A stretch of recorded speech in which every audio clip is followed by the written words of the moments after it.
என் அன்புக்குரிய மாணவ செல்வங்களே, மாணவர் ஆற்றுப்படையின் மூலமாக உங்களை சந்திப்பதிலே பெருமகிழ்ச்சி அடைகின்றேன். இன்றைக்கு நம்மிடையே இருக்கக்கூடிய ஒரு தலையாய பிரச்சனையை ஒன்று இப்போ நான் உங்கள்கிட்ட சொல்ல போகிறேன். என்ன சார் பிரச்சனை? ஐடென்டிட்டி கிரைசிஸ் என்று சொல்லக்கூடிய அடையாள சிக்கல். என்னுடைய அடையாளம் என்ன அப்படின்னு ஒவ்வொரு மாணவனும் நம்ம யோசிக்கிறோம். நான் எப்படி ஆகணும், நான் என்ன வேலைக்கு போகணும், என்னை பற்றி மற்றவர்கள் என்ன நினைப்பாங்க, நான் எப்படி என்னை நான் காட்டிக்கணும், என்னுடைய உடை என்ன, என்னுடைய ரசனை என்ன, இதை பற்றியே நம்ம சிந்தித்து கொண்டே இருக்கின்றோம். அப்படி சிந்திக்கும் பொழுது அது நேர்மறையாக சிந்தித்தால் எந்த தப்பும் இல்லை. ஆனால் இதில் பெரும்பாலும் எதிர்மறையாக செல்லக்கூடிய காட்சியை காண்கின்றோம். ஊடகம் வாயிலாக, தவறான நண்பர்கள் வாயிலாக, தேவையில்லாத பழக்கங்களின் வாயிலாக நம்மை நாமே வீணடித்து கொள்ளக்கூடிய ஒரு போக்கு தான் நிறைய நடக்குது. நீங்கள் பார்த்துருப்பீங்க.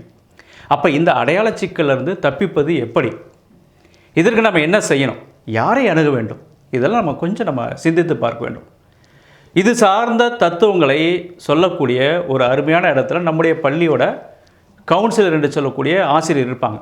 நீங்கள் அவங்ககிட்ட நீங்கள் ஷேர் பண்ணலாம். சார், என்னுடைய சிக்கல் இது, நான் இப்படியெல்லாம் சிரமப்பட்டுருக்கேன், நம்ம சொல்லலாம். நல்ல புத்தகங்களை நம்ம படிக்கலாம். நல்ல நண்பர்களை நம்ம சம்பாதித்து கொள்ளலாம். இப்போ நல்லது என்கின்ற ஒரு கான்செப்டை நம்ம எப்படி தெரிந்து கொள்ளலாம்? இது எப்படி நம்ம புரிந்து கொள்வது?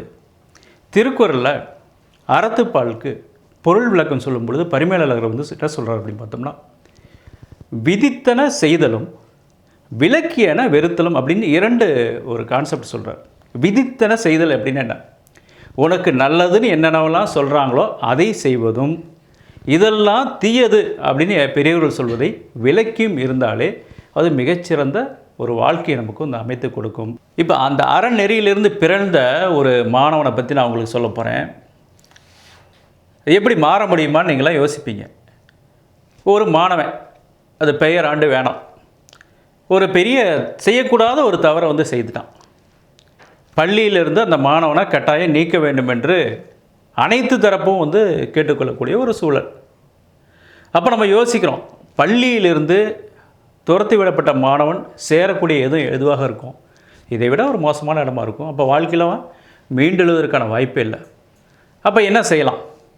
அப்போ அவனை பக்கத்தில் கூப்பிட்டு வச்சு, தம்பி, இது சரியானது, இது தவறானது, உன்னுடைய அடையாளம் என்ன, நீ என்னவாக விரும்புகிற, இதையெல்லாம் கேட்கும் பொழுது அவனுடைய விருப்பத்தை சொல்கிறான். நான் ஒரு பெரிய போலீஸ் அதிகாரியாக மாற வேண்டும் அப்படின்னு சொல்லிட்டு தன்னுடைய ஆசையில் சொல்கிறார்.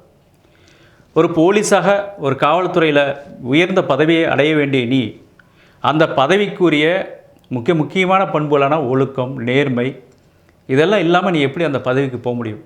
அது கற்றுக்கொள்ள வேண்டாமா அப்படின்னு நம்ம சொன்னோன்னே அவன் சற்று யோசிக்கிறான். பிறகு அதை கடைபிடிக்க முயற்சி செய்கிறான். அப்போது ஒரு சந்தேகத்தை கேட்குறான். சார், நான் இனிமேல் மாறினா என்னை ஏற்றுக்குவாங்களா? என்னை நம்ப மாட்டாங்களே? நம்ப வைக்க வேண்டியது உன்னுடைய பொறுப்பு, நீ அதை செய்து ஆகணும், நீ உனக்காக மட்டும்தான் இருக்கு அப்படின்னு சொல்லிட்டு அவனுக்கு நம்ம கவுன்சிலிங் பண்ணி மெல்ல மெல்ல அந்த மாணவன் மாறுறான். அதில் ஒரு அதிர்ச்சியான ஒரு அருமையான ஒரு சம்பவம்.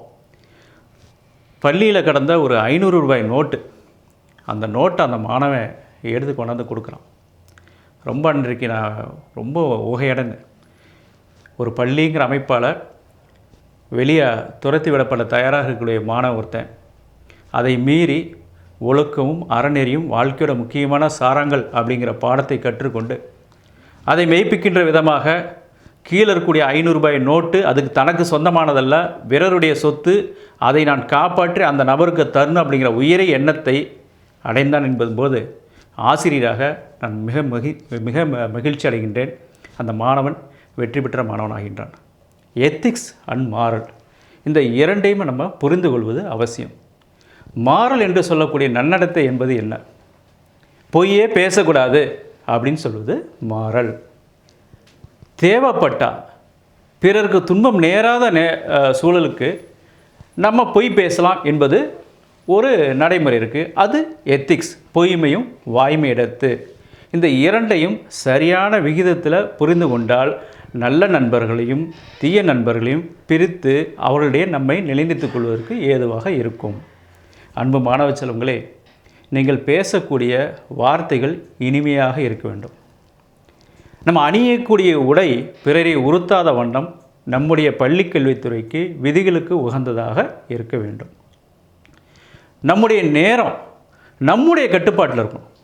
கருவிகளோட கட்டுப்பாட்டிலையோ, நல்ல தீய நண்பர்களுடைய கட்டுப்பாட்டிலையோ, பொழுதுபோக்கின் பிடியிலோ நம்முடைய நேரமானது இருக்கக்கூடாது. அது முழுக்க முழுக்க நம்முடைய சொந்த விருப்பத்தின் அடிப்படையில் நம் முன்னேற்றத்திற்கான ஒரு பாதைக்கான ஒரு அமைப்பாக தான் நம்ம நேரத்தை நம்ம கையாளும். இதையெல்லாம் செய்து வந்தால் நிச்சயமாக வெற்றி என்பது மிக எளிதாக உங்களுக்கு கிடைக்கும். அனைவருக்கும் என்னுடைய வாழ்த்துக்கள்.